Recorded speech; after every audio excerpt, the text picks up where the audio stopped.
Hello, everyone. Thanks for joining into Industrial Defender's Protect OT series, where we talk about industrial cybersecurity and protecting critical infrastructure. Today, I have the pleasure of speaking with Patrick Miller, CEO of Ampyx Cyber. And today, we're going to be talking about top improvement areas in NERC CIP based on audits that have taken place throughout 2024. But before we dig into that, I do want to mention that there is going to be an opportunity to win a free ticket to NERC CIP Bootcamp. This is a really great training that Patrick and his company puts on. The next one is coming up in January. So we'll talk a little bit more about that bootcamp and how you can enter in to win a little later in our discussion here. Make sure you're paying attention for some clues to win that ticket to NERC CIP Bootcamp. So Patrick, thanks for being willing to have this conversation with us. I never get tired of kind of reminding folks what your background in the space is. So maybe a brief moment to just kind of introduce yourself, your organization, and kind of the experiences that led you to where you're at today. Thank you so much. Always happy to be on. Long history in OT, started out in the telecom sector in the 80s, moved into the power sector, electric power sector in the 90s. Worked for several different utilities, municipals, investor-owned utilities, co-ops. Best time was spent, or longest time was spent at a very large investor-owned utility operations in 9 states, thousands of substations, tens of generation plants. Got a really good experience there. Helped write the NERC CIP standards. I was one of the original architects of the standards, and then became the very first NERC CIP auditor in the country. Stood the program up at the Western region, then principal investigator at DOE and consulting firm from then on. So I've also taught SANS, CISL, CCI, regular instructor for OT cybersecurity as well. Like I said, just the perfect person to kind of talk through what the top improvements are in NERC CIP based on audits that have taken place throughout the year. And the way I'm going to structure this discussion is around a staff report, a FERC staff report that was just released about a month, maybe almost 2 months ago now. But it's around lessons learned around commission-led compliance audits. And Patrick, this is an anonymized report, right, summarizing several NERC CIP audits that took place throughout the year. Is that right? Do you have any more background on how that report is put together? That's pretty much it. They started out, FERC does their own audits. So every utility gets audited by the region that they're in. If they're in multiple regions, then the regions kind of get together and have a little audit party for the utility that spans multiple regions. So depends on where your footprint is, the region you serve. In this case, FERC goes themselves. They don't involve the region. They don't involve NERC. They just come audit you themselves, so they can get kind of a direct perspective on things through their own lens that's not filtered through the regions or through NERC. Some cases, the utilities that have been through these have reported a little bit of, and I'm going to be generous here, coloring outside the lines. FERC likes to ask questions that go beyond the standards. And it's not so that they can find you in violation there. They're just kind of trying to understand more about your position and where the state of the general kind of bulk electric system cybersecurity is. So in this case, it feels just like a regular FERC audit. It's not like a FERC 1B investigation, which is a much different discussion, right? Those are investigations. These are just so they'll ask for data requests for your evidence, just like they would in any other case. They'll do interviews. They'll review your documentation, review configurations, review outputs from things like logging environments, and then they will ask your people to confirm and make sure the story lines up. It's just like a regular audit, but what's different about this is it doesn't involve anybody but FERC. This is FERC's own perspective on things versus the NERC's risk report, which is happens every year, and even talks about the different things to do with the CIP standards and other risks that are posed to the BES bulk electric system. That report from NERC is a mix of NERC, the regions, and the utilities all collaborating into one report. This is just FERC's perspective, which is always good to see because I guess since they're kind of the top of the pyramid, it's good to see what's going to come down next from them. Yeah, good. I'm glad you explained the difference there. And it's, if anything, just a good opportunity to get a temperature check on where we are across the industry. And I know that talking about this, you've kind of boiled down the results into top 5 lessons learned and opportunities for improvement. So let's dig into those, if you will. The first one was around BES Cyber System Categorization, BES, Bulk Electric Systems Categorization. What were some of the issues in that bucket that you realized? The BES or BES Cyber System Categorization, this is known as CIP2, is the cornerstone of the standards. Basically, if you get this wrong, you get everything else wrong. This is kind of the step one in the series of the rest of the standards.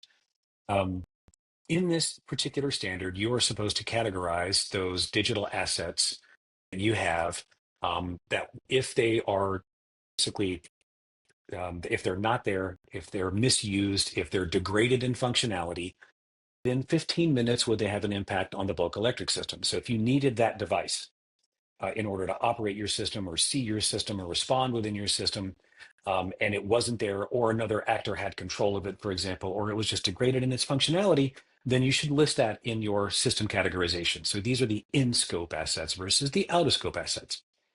Scope are things that that are not, that they're not necessary for your operation, right? I mean, in some cases, we think of things like printers, other ancillary devices that may be doing some collection or reporting, but they're not part of your real-time operation function. Maybe they're a historical record of things that you use for modeling or forecasting.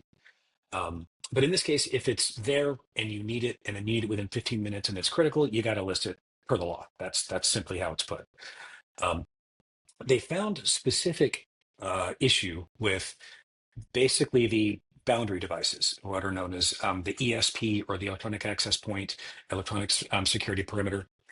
That boundary device is often classified as an electronic access control or monitoring system. EACMS is the acronym. In this case, they were a bit frustrated by the fact that there were some EACMS that create this boundary. When they would fail closed, causing a direct operational impact. That there was such a dependency on that device that if that device failed, also have a direct impact on the BES. If that's the case, then you should list that as a BES cyber asset and not just an EACMS. The difference being that EACMS has kind of a lower threshold or a lower set of rules, less of the standards apply to them, where the standards basically almost full scale or wholesale apply to BES cyber assets. I know it's a bit of an interesting distinction, but they're basically saying you didn't classify these devices as critical enough. You should have classified them as more critical and applied a greater degree of the standards to them. Gotcha. And one of the things that stuck out to me too is with these perimeter devices, they kind of called out specifically next gen firewalls. And I think there was something in there that said, they weren't happy with how those firewall configurations were being managed or maintained. And I know that this kind of theme, this first bucket was around, the problem started with the categorization, and maybe because of that categorization, these utilities weren't watching or managing those firewall rules as closely as they should have been. Yeah, they're just kind of cascade or serialize out. So if you get this one wrong, you get a lot of other things wrong. It is the cornerstone of the standard. So if you misclassify a device this stage and then it stays misclassified, then effectively you're leaving out sections of the standards that should have been applied to it. They're not faulting you on just the definition alone, but it's more about, hey, pay attention to how these things are operating your systems. Is anything you would expand on that? Yeah, no, I agree. That is essentially the point. There's a bit of I believe, I'm just reading into their kind of the tea leaves. But you're all right. It's just you need to make much more in-depth and complete understanding of the environment, so that if these are critical enough, then they rise to this threshold. They don't just get classified as an EACMS because they're performing that function. They can also be a BES cyber asset. The bigger picture, I think, behind this is we see situations like Colonial Pipeline, classic example, kind of timeless example now, where the dependencies on systems between the IT and OT environment, basically, we don't know what happens if we turn these systems off or how things are going to operate. And this gets to a direction that FERC is pushing, and many other verticals are pushing, like all the critical infrastructures are doing the same thing now, to understand the dependencies of those assets in your environment. So that system failed closed.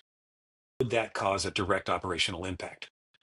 That's the main question. That's kind of in the exact language that they wrote. This speaks to the fact that you don't understand the dependencies on those systems. If so, then you probably should take a deeper look. And FERC's perspective, then you may have violated the standards. Gotcha. So we move on to the second one that is around the control center categorization. And from what I understand from this one is that, there's this 1500 megawatt threshold that's key to CIP requirements, right? If it meets or is above that threshold, that's something that you really need to manage according to NERC CIP requirements.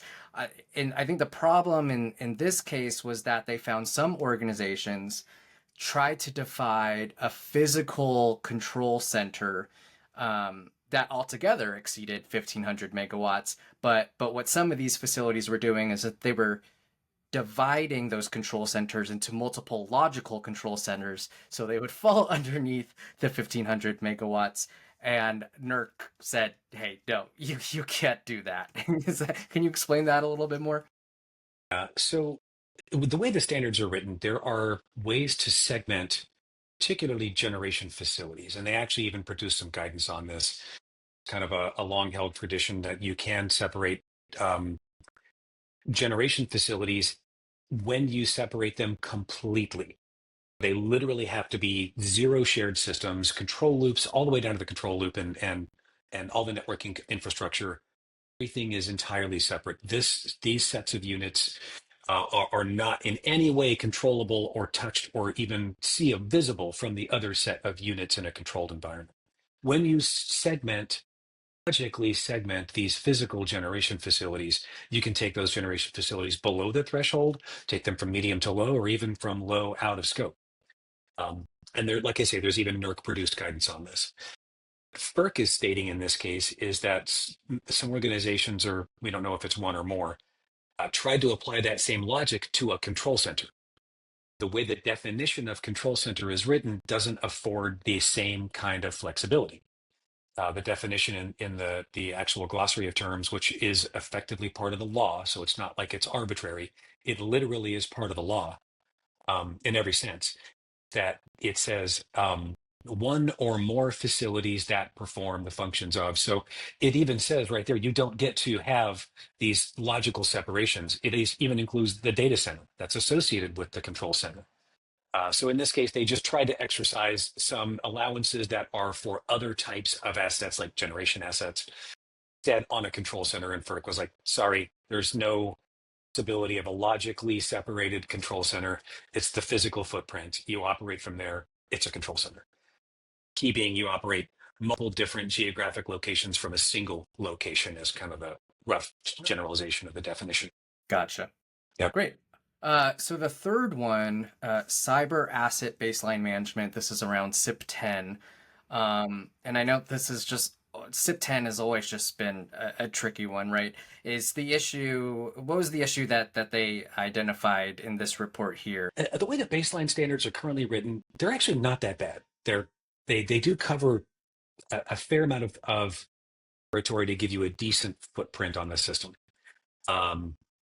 What they're looking for in this case is there's always been this loose definition of software. So what is software? Is a script software? It's technically a set of instructions that can be executed, right? There's been a little bit of, I guess, say, discussion and debate around things like Excel macros. I mean, what are these little components that can be added in? Are they also part of this software bucket? So what FERC has come back with, at least in their perspective, first, not just what is software, but there was clearly things that were installed, software packages, no real, confusion around whether it is or it isn't, installed, but they're just disabled. You may go into like your service list and see that it's disabled, but it's there, right? It's still installed, but it's just not running. There are many known methods, not the least of which is just standard Windows patching, that can go through and re-enable these software on a regular basis. Things can get re-enabled both intentionally and accidentally, inadvertently, for a wide variety of reasons. So FERC is basically saying it's disabled, it is still installed, and you have to consider that in your baseline. Either remove it entirely or include it in your baseline, even if it's disabled. And then the next piece is things like browser extensions and other software elements, modules that should be included as well.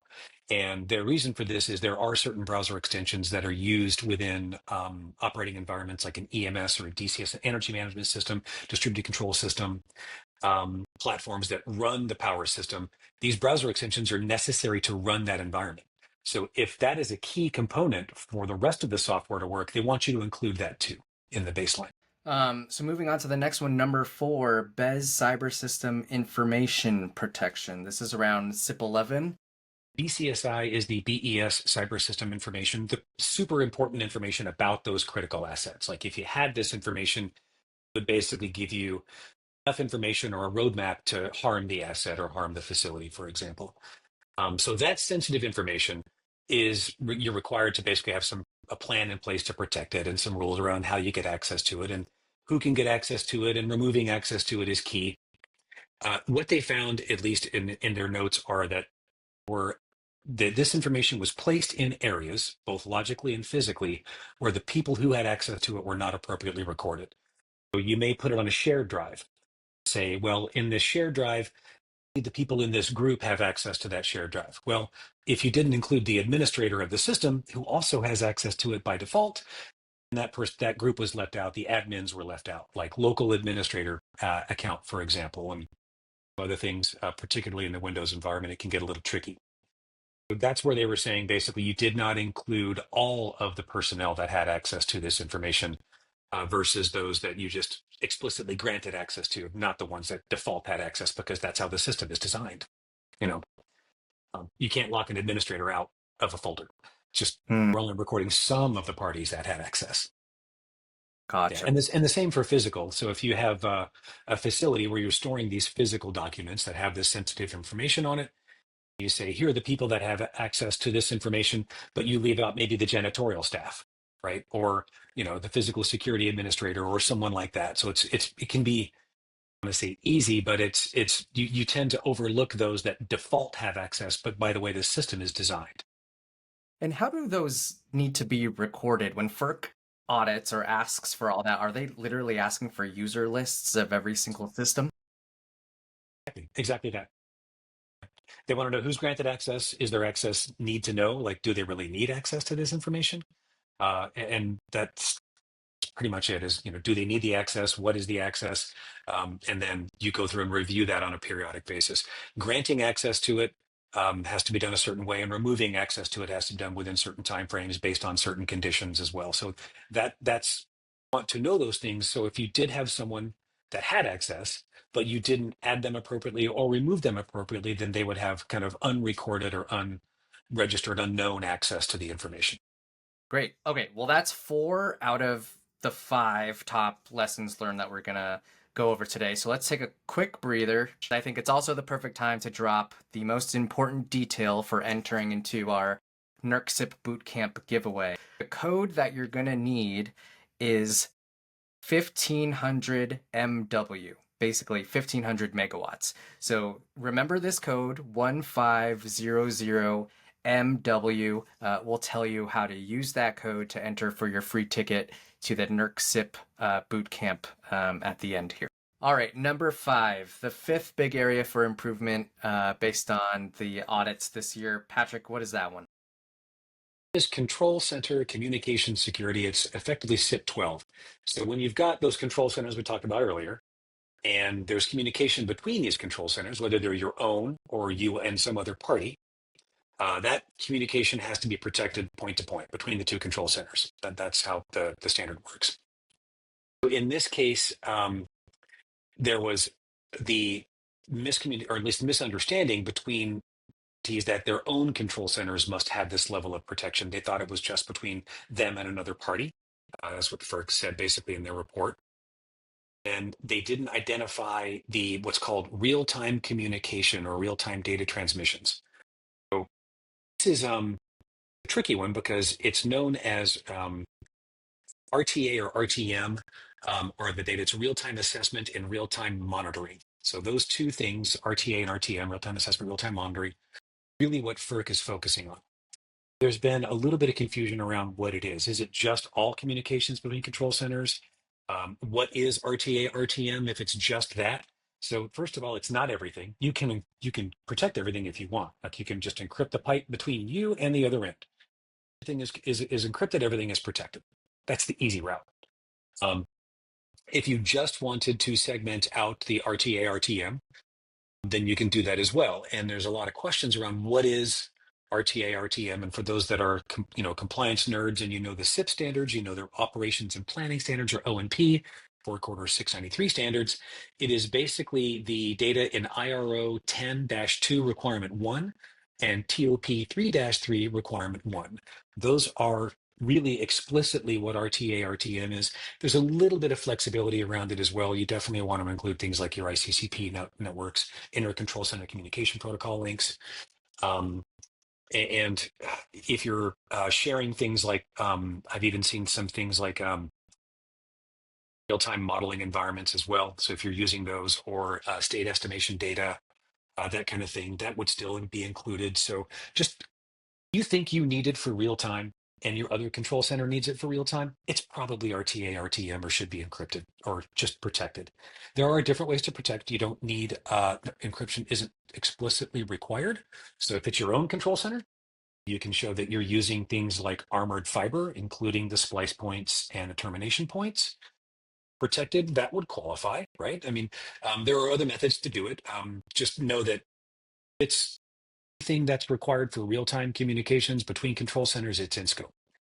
That was FERC's main thing, is that there was some parsing or misunderstandings around what might be included in that, and they wanted to impress upon folks, yes, this does mean thing related to your real-time operation. Got it. So there you have it. 5 top areas for improvement based on FERC's report. And so, Patrick, just kind of briefly, how should NERC CIP registered entities kind of use this information? Is this kind of a clue into what their next audits might be have an extra additional focus on? Yeah, so the great question. Two things. This is likely horizon elements for refinements to the standards or changes to the standards. So there will likely be modifications to satisfy these forward-looking issues because they found them. This isn't a suspicion. This isn't a hunch. They went out, saw this with their own eyes. Therefore, they will likely make some orders to correct these issues going forward. I don't think they'll be asking for new standards entirely. They'll be asking for modifications to existing standards to solve the issues we mentioned. That's one of the key pieces. The other one is kind of, as you mentioned, it will likely be a deeper focus in your upcoming audits. So every year, NERC does the risk issues report. That comes out usually in the fall, and it kind of gives you an indicator of what next year's audit targets are going to look like. So if it talks about supply chain security or incident response or the risk issues, you're likely going to see CIP 13 and CIP 8 on your audit coming up next year. That's just almost a given. This being independent FERC information, FERC will likely, they of course have a say in NERC's risk issues. They're part of the, as I mentioned, it's FERC, it's NERC, it's the utilities that all come together with that risk issues report in the fall from NERC. FERC will influence that NERC report and will likely introduce these as some way either flavors or direct lines of risk issues in that report as well. So you'll likely see it coming up soon, your audits, and you'll likely see it as directives coming forward to modify the standards. Those are my biggest, suspicions. They do nothing about this. Depends on how big the issue was for them and what they've also got on their docket, what other priorities there are. So they may wait to see if this is a repeat issue. And if it's a repeat issue, then they'll definitely move it up in priority. If it wasn't that big of an issue, it was seen on a smaller scale, kind of a lower risk factor, a lower severity level, they may wait to see if it's a bigger problem before they do anything.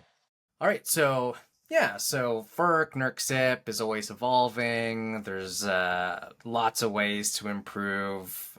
So I think one of the best ways to get up to speed, stay up to speed, is with your NERC CIP bootcamp, right, Patrick? Absolutely.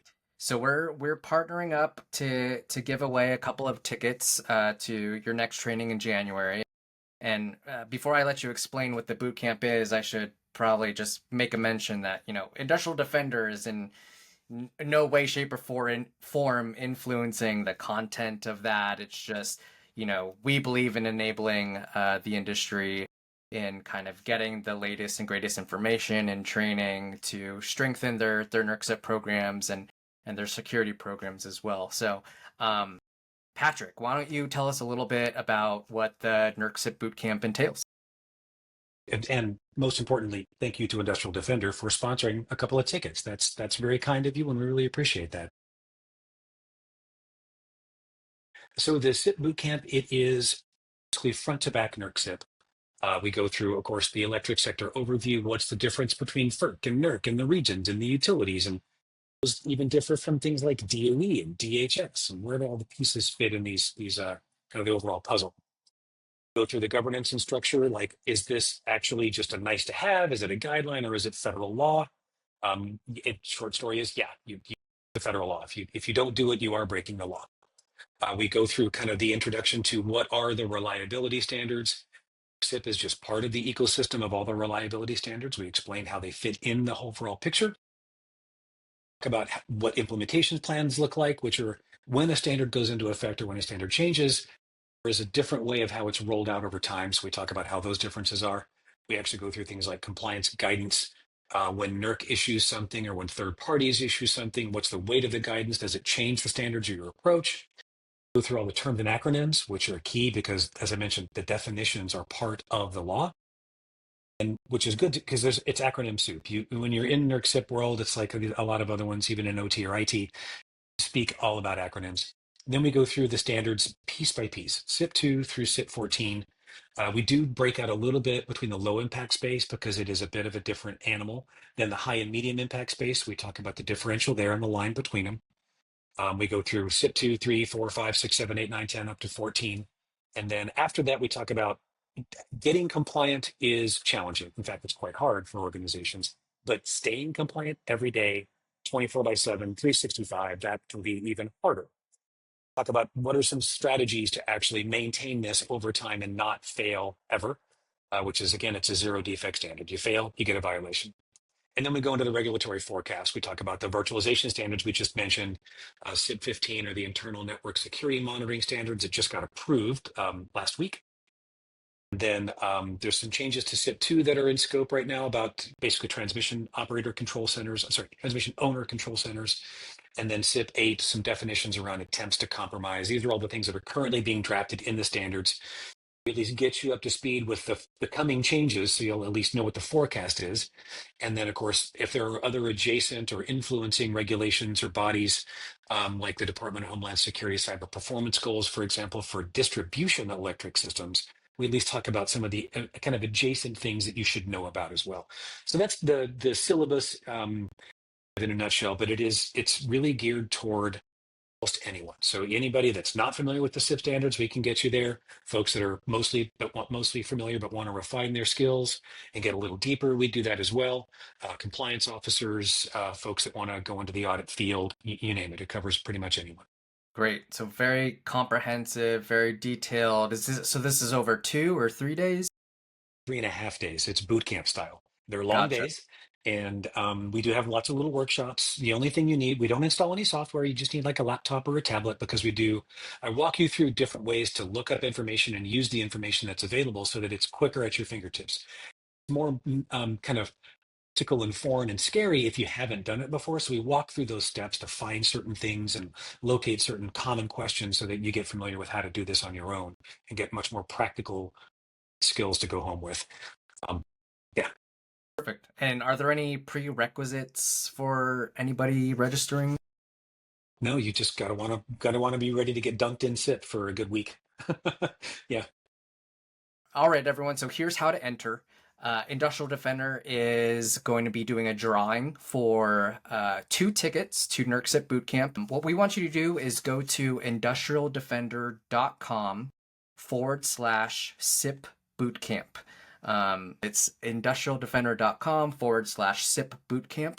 You're going to fill out that form with your information, your name, organization, your role, And then you're going to need to enter in that code that we said earlier. To enter, you must work for a utility, and while you don't need to be a current customer of either Ampyx or Industrial Defender, we would appreciate if you followed Industrial Defender and Ampyx Cyber on LinkedIn. That'll be great. And then we'll do a random drawing for 2 lucky winners on October 20th. So make sure to get your form filled out by October 20th, and we hope to see you there. So much. This is awesome.